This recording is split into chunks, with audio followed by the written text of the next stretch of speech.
ఈరోజు పెద్దకడూరు మండలం జాలాడి గ్రామంలో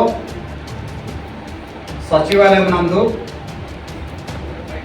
మన రాష్ట్ర ఉప ముఖ్యమంత్రి వర్యులు పవన్ కళ్యాణ్ గారి ఫోటోను ఆవిష్కరించడం జరిగింది.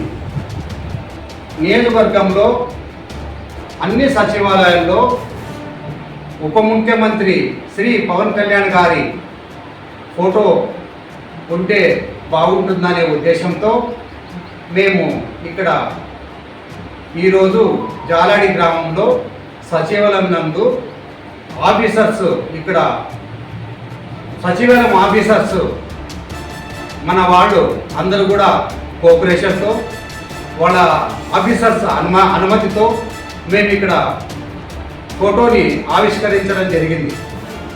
పవన్ కళ్యాణ్ గారు గ్రామీణ అభివృద్ధి శాఖ మంత్రిగా మరియు సాంకేతిక మంత్రిగా అటవీ శాఖ మంత్రిగా ఎన్నో రాష్ట్రాన్ని అభివృద్ధి దిశగా తీసుకువెళ్తున్నాడు. దానికి రాష్ట్ర ప్రజలందరూ కూడా హర్షం వెలుగుస్తున్నారు. మేము జన సైనికులకు కూడా పవన్ కళ్యాణ్ గారిని మేము ఆయన అడుగుజాడుల్లో నడవాలని, రాబో కాలంలో జనసేన పార్టీని మరింత బలోపేతం చేయాలని మేము ఇక్కడ ఈ సచివాలయంలో మేము జనసేన కార్యకర్తలకు సందేశం ఇస్తున్నాము. ఈరోజు ముఖ్యంగా ఈ పెద్దకడూరు మండలం జనసేన పార్టీ అధ్యక్షుడైనటువంటి మన బజారి గారి ఆధ్వర్యంలో ఈ కార్యక్రమం చేపట్టడం జరిగింది. నేను జనసేన పార్టీ మంత్రాలయ నియోజకవర్గం ఇన్ఛార్జ్ బి లక్ష్మణ మాట్లాడుతున్నాను. ఇకపోతే మన పవన్ కళ్యాణ్ గారు రాను రాను రాష్ట్రాన్ని మరింత అభివృద్ధి దిశగా సువర్ణ ఆంధ్రప్రదేశ్గా మన ముఖ్యమంత్రి వర్యులు నారా చంద్రబాబు నాయుడు గారు మరియు ఉప ముఖ్యమంత్రి వర్యులు శ్రీ కె పవన్ కళ్యాణ్ గారు వీరి యొక్క సారథ్యంలో రాష్ట్రము అభివృద్ధి దిశగా పరుగులు తీస్తుందని, ఈ రుణాంధ్రప్రదేశ్ నుంచి స్వర్ణాంధ్రప్రదేశ్గా మారుస్తారని మా యొక్క రాష్ట్ర ప్రజల యొక్క నమ్మకం.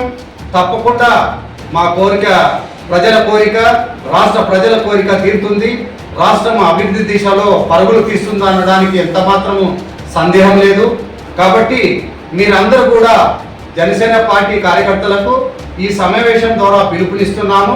రాబో కాలంలో మంత్రాలయంలో కూడా మన జనసేన ఎన్డీఏ కూటమి జెండా ఎగరవేయాలని అందరూ కూడా కంకణం కట్టుకొని కార్యకర్తలందరూ కూడా సైనికులాగా పనిచేసి ఈ నియోజకవర్గంలో జనసేన పార్టీని తిరుగులేని శక్తిగా మీరు తీర్చిదిద్దుతారని మన జనసేన కార్యకర్తలకు అందరికీ కూడా పేరు పేరున నేను విన్నవించుకుంటూ వాళ్ళకందరికీ కూడా ఈరోజు కార్యక్రమాన్ని విజయవంతం చేసినందుకు ప్రతి వారికి నేను కృతజ్ఞతలు తెలుసుకుంటూ, మరీ ముఖ్యంగా ఈరోజు మన సచివాలయం ఆఫీసర్స్ మాకు ఎంతో కోఆపరేషన్ చేసినందుకు వాళ్ళు కూడా నేను కృతజ్ఞతలు తెలుసుకుంటూ ఇంతటితో విరమిస్తున్నాను.